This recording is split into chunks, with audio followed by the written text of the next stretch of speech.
The grand hall shimmered under the gentle glow of crystal chandeliers, their reflections dancing like tiny constellations across the marble floor. Rows of velvet seats curved toward the stage, where a lone microphone stood bathed in soft light. The evening's air was thick with expectation, the kind only a charity gala in Seoul could carry, elegance mingled with unspoken stories.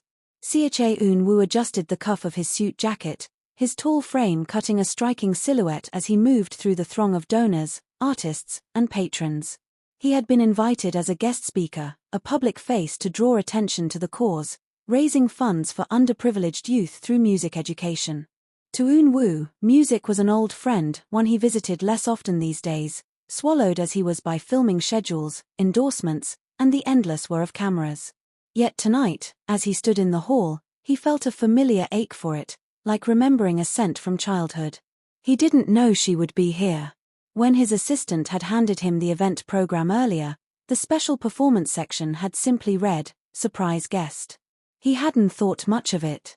Charity events loved dramatic reveals. He assumed it would be one of the usual power vocalists whose names could sell out stadiums in minutes. But as the lights dimmed, a hush settled over the crowd. The MC's voice filled the space. And now, a special performance from someone who reminds us that music is more than sound, it's memory, it's feeling, it's the place where our hearts still meet. Please welcome. The pause was deliberate. Moon Ga-young. Eun-woo's spine went rigid. They hadn't seen each other in nearly 2 years. Not since the last time he'd stood in a dimly lit recording studio, watching her slip on headphones and strum her guitar with that quiet concentration that always made him forget to breathe. Back then, they were just two friends who fell into something more, something fragile, impossible to name without breaking it. Their schedules had pulled them in opposite directions, their careers demanding sacrifices they hadn't been ready to make. No fight. No final goodbye. Just silence growing between them until it became easier not to call. Now she was walking onto the stage in a midnight blue dress, the kind that caught the light when she moved. Her hair fell in loose waves, and in her hands was the same guitar he remembered, mahogany wood, worn at the edges, a single silver pick dangling from the headstock. She didn't scan the crowd. Not yet. She adjusted the mic, plucked a few test notes, and let her fingers find their place. The first chord landed like a stone in Eun-woo's chest. It was their song, not in the public sense, but in the private way only they knew. A soft, unassuming ballad she had written during a winter shoot in Busan. She had played it for him first, sitting cross-legged on his living room floor, her voice so soft he had leaned forward just to catch every word. Now, hearing it again, the lyrics seemed heavier, worn by time. The days keep moving but the music still stays in the corner of the room where you laughed that way. Eun-woo's hands tightened around the program booklet. He didn't need to look at the lyrics to know every pause, every breath. When the first song ended, polite applause filled the hall. She smiled faintly, thanked the audience, and moved into the second track. This one wasn't familiar. The melody was slower, almost hesitant, as if it had been born from the kind of solitude you don't admit to. Her voice cracked slightly on the chorus, not from a mistake, but from the weight behind the words. You left the city lights but you never left my nights. I talk to shadows and they answer in your voice. Eun-woo couldn't help it, his gaze locked with hers. She had finally scanned the crowd, and the moment their eyes met, her strumming faltered for half a beat. She recovered instantly, but the shift was undeniable. The performance wasn't just for the room anymore. It was for him. As she sang, Eun-woo's mind betrayed him, pulling him backward in time. A rainy afternoon in Jeju, sharing one umbrella because she had accidentally left hers behind. The way she used to steal the lemon slices from his iced tea, claiming they needed saving. Her late-night texts, snippets of unfinished lyrics she swore weren't good enough, even though he always thought they were perfect. The music brought it all back. Every note was a door, and he kept walking through them. Halfway through her set, Ga-young spoke for the first time beyond greetings. Sometimes, songs take years to finish, she said, her gaze skimming the crowd but never settling. Because you're waiting for the right ending. Or maybe the right person to hear it. The audience chuckled lightly, but Eun-woo felt pinned to his seat. She began the next song, and this one was unmistakably about him. No disguises, No poetic distance. Just truth. You said the world was loud, so I tried to be your quiet, but the silence grew until you couldn't hear me anymore. Every syllable was a confession. And every confession was wrapped in the kind of melody that could break a person twice, once for what it was, and again for what it could have been. He should have looked away. Should have kept his face neutral, the way actors are trained to when cameras might be watching. But his throat felt tight, and his vision kept drifting back to her fingers pressing against the strings, her mouth shaping words that seemed carved out of their history. At one point, he caught his reflection in a glass panel beside the stage, jaw tense, eyes far too raw for someone in a tuxedo at a charity event. The final song. Before her last number, Ga-young glanced down, took a deep breath, and said, "This one is the first song I've finished in a while. I wasn't sure if I'd ever play it in public. But maybe that's the point of nights like this." Her fingers found the opening chord, and something about the way she played told Eun-woo she had saved the most personal piece for last. It was gentle at first, bare guitar and voice, then swelled as a string quartet quietly joined from the wings. "If I could go back, I'd still choose your street, still lose my way just to find your seat. And even if the curtain falls and the lights go away, the music we started still plays." By the final note, the room was utterly silent, as if no one dared break the spell. Then the applause came thunderous, rising like a wave. Ga-young smiled, bowed, and walked off stage. But not before her eyes found Eun-woo again, lingering just a second too long. Eun-woo's speech followed immediately after.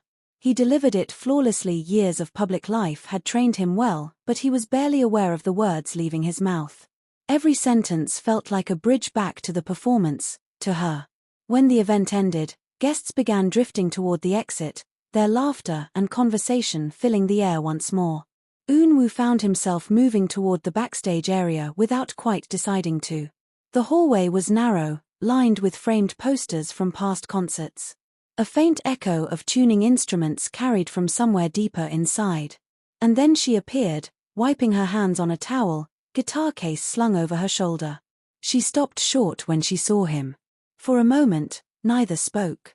"Eun-woo," she said finally, her voice cautious. The invitation had arrived weeks earlier, printed on thick cream paper with embossed gold lettering. An evening for the future, a charity gala for music education. Eun-woo hadn't hesitated to accept. His schedule was exhausting, but this was the kind of cause that tugged at something personal in him. As a child, music had been his refuge, a quiet space where no one judged his mistakes or measured his worth in numbers. He wanted other children to have that sanctuary too. The venue, a grand concert hall in Seoul's cultural district, was a jewel in itself. Ornate moldings curled along the ceiling, the chandeliers spilling soft light that made the polished floors glow like water. Ushers in tailored black suits guided guests to their seats, and the air carried a blend of expensive perfume and the faint scent of varnished wood. Eun-woo, tall and effortlessly elegant in a charcoal tuxedo, greeted a few acquaintances from the industry. He posed for the occasional photo, smiled for the cameras, and offered polite conversation. But his attention kept drifting toward the stage, where a single spotlight rested on a microphone and a tall stool empty for now, yet holding a kind of quiet promise. Just before the event began, his assistant handed him a neatly folded program. He scanned it quickly. Opening remarks by the chairwoman. Youth orchestra performance. Special performance, surprise guest. Closing speech by Eun-woo. He smirked faintly. Surprise guests were common for charity events, they added drama and buzz. He imagined a big-name pop vocalist, maybe a famous band doing an acoustic set. Nothing that would shake him personally. Or so he thought. The gala began with the youth orchestra, children in neatly pressed uniforms bowing their instruments with impressive poise. The audience clapped warmly, touched by the sight of such young talent. Then came the chairwoman's speech, all grace and heartfelt gratitude. As she wrapped up, the MC, a cheerful man in a tailored navy suit, took the stage. "Ladies and gentlemen, tonight is about more than just generosity. It's about remembering why music matters, how it stays with us, through joy, through loss, through everything. And to remind us of that, we have someone very special." The spotlight dimmed slightly, as if the room itself was holding its breath. Please welcome Moon Ga-young. Eun-woo froze mid-applause, the name ricocheting through him. He hadn't heard it aloud in, 2 years? Maybe more. Yet it still fit perfectly in the spaces of his memory. The crowd erupted in surprise and excitement. Clearly, many here were fans. Phones came out, camera flashes began to strobe. Eun-woo didn't move. He could almost convince himself he'd misheard, that it was someone else with the same name. But then she walked into the light. Moon Ga-young moved onto the stage with the quiet confidence of someone who didn't need to announce herself. She wore a midnight blue dress, simple yet elegant, the fabric catching the stage lights like the surface of a lake under moonlight.